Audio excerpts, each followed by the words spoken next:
in the Realms of Mediumship by Chico Francisco Candido Xavier and inspired by the spirit Andre Luis. Chapter 8 Somnambulistic Psychophony. Under the watch care of a venerated friend who seemed more like an apostolic figure to us, a poor demented spirit burst into the room. He looked like an olden nobleman who had suddenly been pulled from the underground, because the fluids that enveloped him were a truly dark, viscous mass covering his clothing and discharging nauseating emanations. None of the other suffering spirits had exhibited such a horrendous aspect. Here and there, on the different faces squeezed together in the place reserved for the afflicted brothers and sisters, the masks of suffering were softened by the unmistakable signs of repentance, faith, humility, and hope. But on this criminal mane, which appeared to have emerged from a sheet of mud, coldness and malice were combined with astuteness and hardness. The way he suddenly entered the room caused the other troubled spirits to retreat in fear. In his right hand, the newly arrived stranger carried a whip, which he tried to wield while shouting thunderous exclamations. "Who has forced me to come here against my will?" he bellowed, almost aphonic. "Cowards! Why have you singled me out like this? Where are the vultures that devoured my eyes? Bastards, you shall pay dearly for this affront." And displaying his extreme mental unbalance, he continued harshly, "Who could have known that the damned French Revolution would have repercussions in Brazil? The madness of one people must not cover the whole earth. The privileges of the nobility are inviolable. They come from kings who are undisputably God's chosen. We shall defend our prerogatives. We shall destroy the propaganda of rebels and regicides. I shall sell my slaves who read and write. There shall be no pamphlets or talk of the rebellion. How can they be productive without the lash on their backs? Slaves are slaves, lords are lords. All the fugitives and criminals shall feel the weight of my arms. I shall kill without mercy. 5 whipping posts. 5!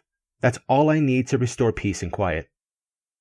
"He used to be a very cruel plantation owner," explained our friendly guide. "He discarnated during the final days of the 18th century, but he keeps his mind stagnated in the shell of his own selfishness. For the time being, he can perceive nothing but the pictures he has created in his head involving slaves, money, and profits from his former rural property.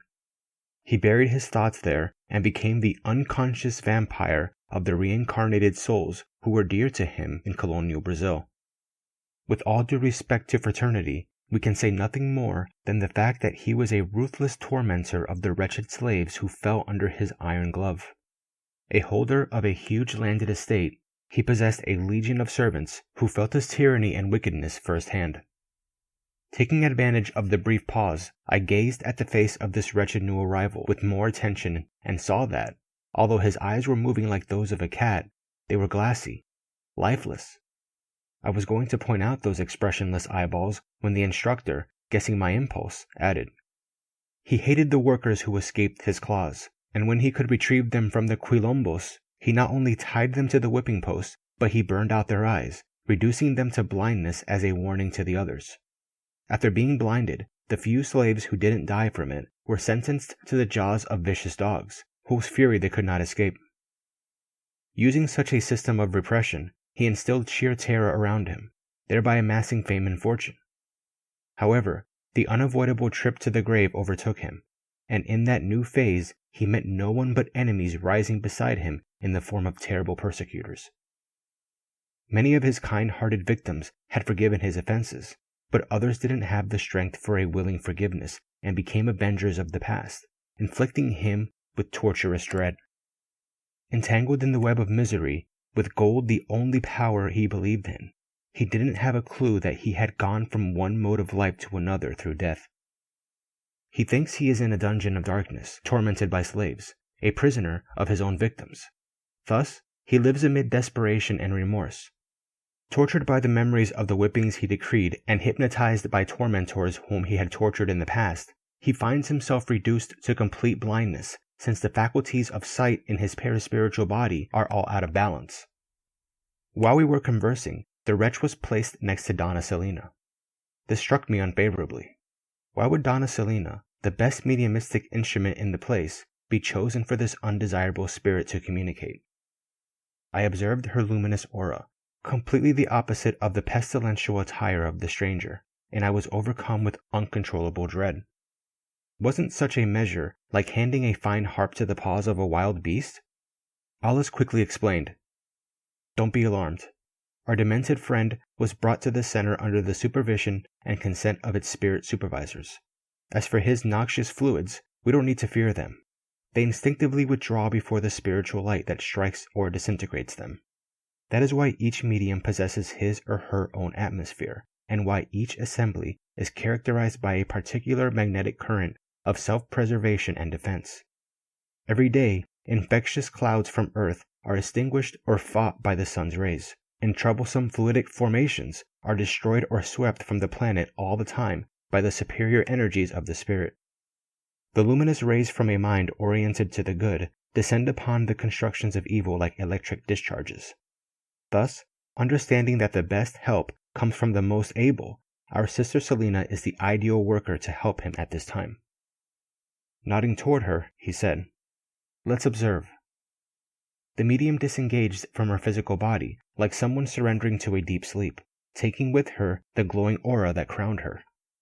Clementino didn't have to assist her. She seemed to be used to this type of task. Even so, the group's leader kindly supported her anyway. The noblewoman looked at the desperate visitor with obvious sympathy and opened her arms to him, helping him take control of her now opaque physical vehicle. As if drawn by a powerful magnet, the suffering spirit flung himself over the medium's physical body, instinctively bonding to her. Aided by the guardian who had brought him, he sat down with difficulty, seeming to me that he was strongly linked to the mediumistic brain. While Eugenia had revealed herself to be a worthy nurse, Donna Selina came across like a selfless mother. Such was her loving devotion toward her unfortunate guest. She emitted luminous threads that completely enfolded him, and in light of this, the newcomer, albeit in control of himself, showed that he was being carefully contained by her. He looked like a fish reacting furiously within the narrow confines of a container that it wants to break out of but can't. He cast daggers of darkness that vanished in the light with which Selenia's spirit gently surrounded him. He futilely tried to shout insults. The medium may have been a passive instrument outwardly, but in the depths of her being, she displayed the positive moral qualities that were her unalienable accomplishment, keeping our brother from any undignified manifestation. I'm Jose Maria, shouted the highly irate guest, and then listing a string of other names with the obvious intent of giving importance to his origin. He piled up claims, gave admonitions, and rebelled in exasperation, but I noticed that he wasn't using the same words as before. He seemed constrained, defeated, even though he carried on, rude and coarse. He seemed so completely, spontaneously, and naturally bound to the medium's physiological organization that I couldn't stifle the questions that quickly came to mind. Was Selina's a different type of speaking mediumship?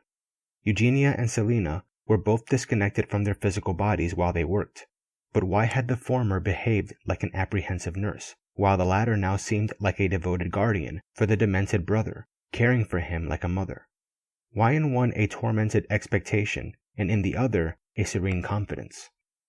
Excusing our condition as learners, Alice began to enlighten us while Clementino and Raul Silva assisted the communicating spirit through prayers and renewing words, encouraging him toward the good. Selina, he kindly explained, is a perfect somnambulist. In her case, psychophony takes place without the need to connect the nervous system current of the mediumistic brain to the mind of the guest that occupies it. Her spontaneity is such in assigning her resources to spirits in need of help and caring that she has no difficulty in disconnecting automatically from the sensorial field, temporarily losing contact with the motor centers of her brain. Her mediumistic position is one of extreme passivity. Consequently, the communicating spirit can reveal himself more assuredly as he exteriorizes his own personality. This, however, doesn't mean that our sister should be absent or irresponsible. Alongside her body, she acts like a kindly mother assisting the sufferer who is expressing himself through her as if he were a fragile ward of her goodness. She has drawn him to her through a willing self-sacrifice, pleasing to her fraternal heart. And deranged, hapless, and spiritually far beneath her, Jose Maria could not resist her. Thus, he is still as aggressive as he always has been, but finds himself restricted in his smallest expressions because in the realms of the spirit, the superior mind subordinates the mind inferior to it. That is why our guest experiences the loving control of the missionary who is providing him fraternal assistance. Compelled to obey her, he receives her constraining mental energies, which oblige him to maintain himself in a respectful attitude, despite his rebelliousness. During a subsequent pause, we could see that Raul Silva was making progress with his counseling. The former tyrant was starting to assimilate a few nuggets of light. Ilario prolonged the lesson by asking, "Even though she is an invaluable helper, as we can attest, will Donna Selena remember the words the visitor is saying through her? If she wanted to, she could remember them if she tried hard, but in this situation, she would see no advantage in retaining what she hears." Obviously, pondered my colleague, we can see a marked difference between the two mediums when in a trance. I think that while in the state of conscious psychophony, Donna Eugenia exerted a more direct control over the guest, whereas Donna Selena, although mindful of the communicating spirit, allows him to act more freely. But if Donna Selena wasn't a capable worker who can immediately put a stop to any unpleasant circumstance, wouldn't Donna Eugenia's faculties be more preferable? Yes, Ilario, you're right. Pure somnambulism, when in careless hands, can produce wonderful phenomena, but it is less useful in the spiritual development of the good. Unconscious psychophony in those who do not possess enough moral merit for their own defense can lead to possession, which only shows up fully in the obsessed who have yielded to its vampirizing forces. Ilario thought for a moment and then said, "Here we see a medium outside her physical vessel, mentally controlling the spirit who is morally beneath her. But what if it were the other way around? What if this were an intellectually superior spirit mentally controlling the medium?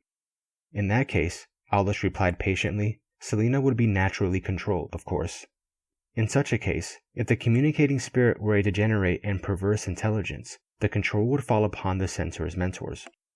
On the other hand, if it were a messenger with a high degree of knowledge and virtue, the medium would be pleased to yield to it because she would profit from its presence, much like the river is benefited by the rain that falls from above."